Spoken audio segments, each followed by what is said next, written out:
Welcome back to Quick Theological Thoughts. I'm Howard Fisher, and last night was the much-awaited debate.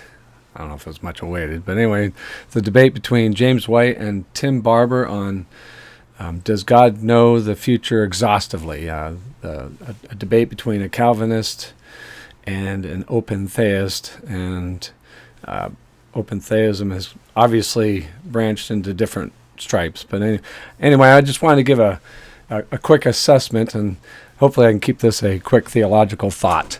And so let's just jump into it. And I think there's two places that I got two clips I want to bring up, and there's in both of these clips I think it kind of summarizes the position, the way that the debate went. The two, I think, that were the fundamental issues. The first one we're going to look at is that Tim Barber just does not grasp what is meant by the sovereign decree of God when Reformed people are talking about God's sovereign decree. The decree that holds the fabric of time together, the decree that gives meaning to creation, the decree that gives purpose, the decree that all events that come to pass in history come to pass because God has decreed it to be so and has purpose in it. The conflation of that with how we live our lives, it's and how God interacts with us is extremely bizarre, especially for someone, and you hear this all the time. I used to be Reformed, and so I understand the position, and then they're interacting with it, and they clearly don't. So it's kind of a struggle. But there was another part of the debate where it really comes down to how we view the Scripture, how we interpret the Scripture, and when I show these two things, I think that will pretty much summarize the debate. So let's go ahead and take a look at the first clip. So what that means is that there is a process in this life of me coming to understand his truth with more consistency. Sure. We are called to go that direction. Would it be has accurate nothing to to say- do with decreeing Sure, anything. sure. Well, I think everything has to do with the decree in your Well, view. the way that you're playing but it's not things, my- we are it's not not my told what equating. the It's decree not my is. view. We don't know. We don't know what the decree is. Dr. White couldn't. It just, no matter how much he tried to explain it, this guy was not having it, and he's not listening. He's not being careful in his thinking. But I'll finish the clip. Know these things. Sure, we don't you're- know the content of But it. you would agree that the decree is discernible, at least in the past tense, as you review past events. Everything that transpires was decreed. Because all things have meaning. Exactly. Yes. Okay. God works all things for it our would good. be- That's correct. It would That's be the real accurate to translation. say then that the change from pre-mill to however this transpired, a-mill and then post-mill, entails some changes to your view of the future. Is that accurate? Well, you mean as to the order of eschatological stuff? Here it comes. suppose that's Well, and the nature of certain things. If you're a post-mill, you aren't expecting, you're not necessarily expecting an antichrist and a 7-year tribulation. well, no. The Antichrist is found in the plural in 1 John. Sure. Antichrists were already there. Yeah. Agreed. Okay. So yeah, but if, I but if did. God, Okay. This is the I thrust will of it. admit. I will grant to you right now. I no longer read any Hal Lindsey books. You're exactly right. And I thank God for Him sovereignly decreeing And I'm for you going to be send, correct I'm going about to that send now. them all to you. Okay. Sure. So you can But if God sovereignly decreed that He deceive you about the contents Deceive of the me? future, sure. See, now, again, the whole idea of God creating the creation as the creator and willing all things as the creator is not the same thing as then God interacting with the creation. It's not the same thing. And we see that fully expressed in the incarnation, right? Jesus is in the creation interacting with it. So we know that God can interact with the creation, which is different from the decree that holds the fabric of time itself, right? So the Reformed person is showing that the God's decree and His will is multifaceted, and the open theist is just flattening it out. It's obvious. Ultimately, it's His. You didn't ask me that it's question. His decree. You didn't ask me that. Well, Dr. White, it's His decree that led to you holding a false belief. That's not deception. No.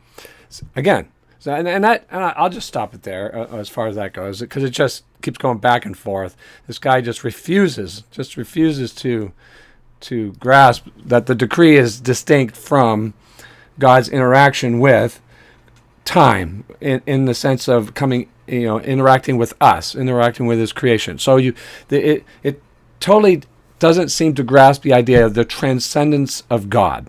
That God is holy, that God is wholly other, that God is the creator of all things, including time. The creation is just that. It's the creation, and God is the creator, and the two are forever distinct and have to be. They are completely separate, and the creation exists because God holds it together, including all the events in creation. I can't grasp why people like this just can't grasp that thought. But they see a few verses over here, and this is what we're going to get into in the next clip. This will hopefully help explain the hermeneutical approach to Scripture. It's the same thing when it comes to free will. You see this all the time when Calvinists debate non-Calvinists. The non-Calvinists have their verses, and they say, oh, we see these verses, they trump your verses. And we Calvinists are like, but you have to deal with both sets of verses. You can't just choose one side. You have to see both sides. So let's go to the hermeneutical issue.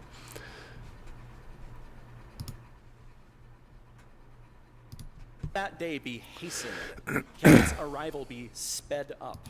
Okay, they're in 2 Peter 3:9. He had Dr. White read it, and now they're interacting with 2 Peter 3:9 through 12, is particularly verse 12. Can we speed up or hasten the coming day? So remember, he's still got this decree thing going on here, and like we can't interact with God, right? We, how we do things. How we choose to do things, that can, it has to be some kind of puppet thing, and they want to force us into a puppet thing, and we're not. We don't believe that. We believe our choices are real because God's decree makes our choices real.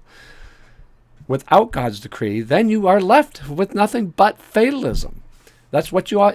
If you don't have the personal decree of God formatting the whole creation, the fabric of time itself, then you are left with fatalism. There is no such thing as some kind of autonomous free will. You can't get there. It's not possible. And so they're interacting with 2 Peter 3:12 at this point. Okay, I think you're confusing the fact that I Christ think I'm reading the text, Dr. White. Well, okay, that's real nice. You're telling me what you think the text means. I'm telling you what the text says. Oh, okay. So this right here, this is the part. If you forget everything else I've said, this is the part that you hear. I heard all throughout the debate. It was this was the key, right? It was so convenient, right? So when Dr. White would just read the text, what was his response? Well, what's the context of that? What's the meaning of that? And when he had Dr. White read 2 Peter 3:12, he's asking him for the meaning of the text, and Dr. White's trying to give it, and, well, I'm just reading the text, as if he's just reading it. What the text says. The text says just what it says. And it's so convenient when you can do it that way. On the one hand, when the other side says something, well, that's your interpretation. I'm just reading the text. I'm not interpreting anything. It's just this was the fatal flaw of the debate. This was the crux of the approach of the open theist, right? There are verses in Scripture where God interacts with us in time, right? Ultimately, we see that in the incarnation, right? We see that with Jesus interacting with us. On the night that he was betrayed, Jesus tells us certain events are going to happen. And when you see those certain events, like the betrayal of Judas, you will know that I am he, right? He's quoting Isaiah, I think 41. That's where Dr. White had already taken him. And he said, that's not what that means. Well, why does he not believe that's what that means? We're just reading the text, right? And because there are other passages, and we get the one from, I think it's King Hezekiah, who somehow pleads with God to get an extra 15 years of life. God's telling Hezekiah, pack your bags, you're going to die, you're going home. And Hezekiah says, give me an extra 15 years. And so God changes his mind and gives him an extra 15 years. How can God change his mind if there's a decree? So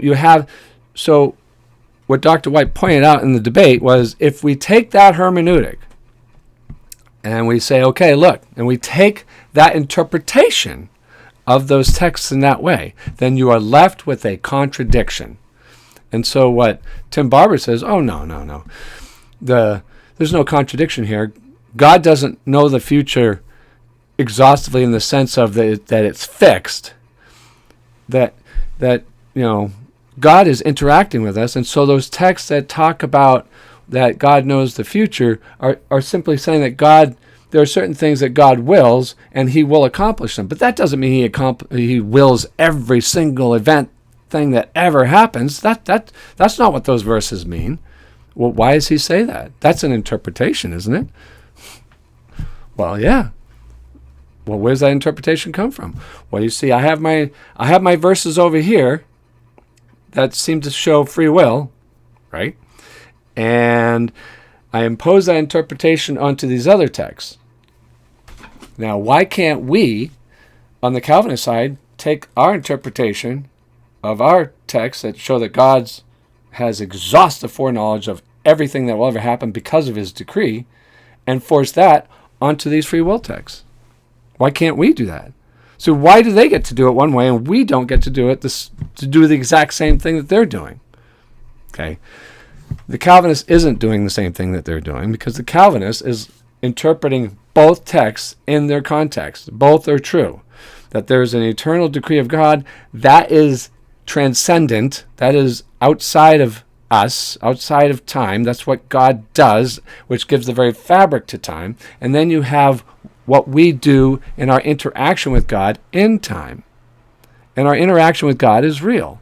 We have lots of texts that show that we interacted with Jesus, for goodness sake, right? Judas interacted with Jesus, and yet Jesus said Judas would betray him. That he was actually doomed to destruction. He is prophesied in the Old Testament as the one who would betray the Son of God and go to eternal destruction. What do you do with that? You have both things that are true there.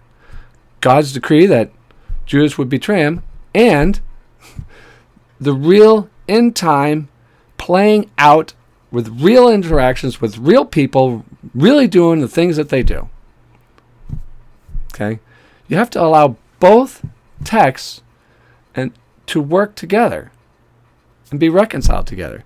What this guy is doing is he's interpreting one text his way and forcing the other text to mean the same thing. Squishing them together, he flattens it out. The very thing he kept accusing Dr. White of doing throughout the whole debate is the very thing they're doing. In fact, lots of accusations came from Tim Barber against Dr. White throughout the entire debate that he himself was doing the entire debate. It was a very, very frustrating debate, and it made for a very poor debate. Tim Barber does not know what Reformed theology teaches. He did not interact with what Reformed theology believes and teaches, and it was pretty standard objections that are straw men. And I thought, this is pretty sad. It's to be honest, last week's debate that we went and actually watched in person on Scripture Alone with Alex, the Roman Catholic, that debate was far, far better. It's one of the best debates I think I've watched Dr. White do with anyone. And this debate was a pretty standard debate where people just refuse to actually debate the actual issues that Reformed theology believes. And so that's I don't want to I don't want to make it so you don't watch it, but it is very frustrating if you understand what's happening. And if you're an open theist, you probably love this debate. You probably thought Tim Barber took it to him. But it's sad when, I'm in the Reform camp and I'm listening to his criticism. And like, that's not our position.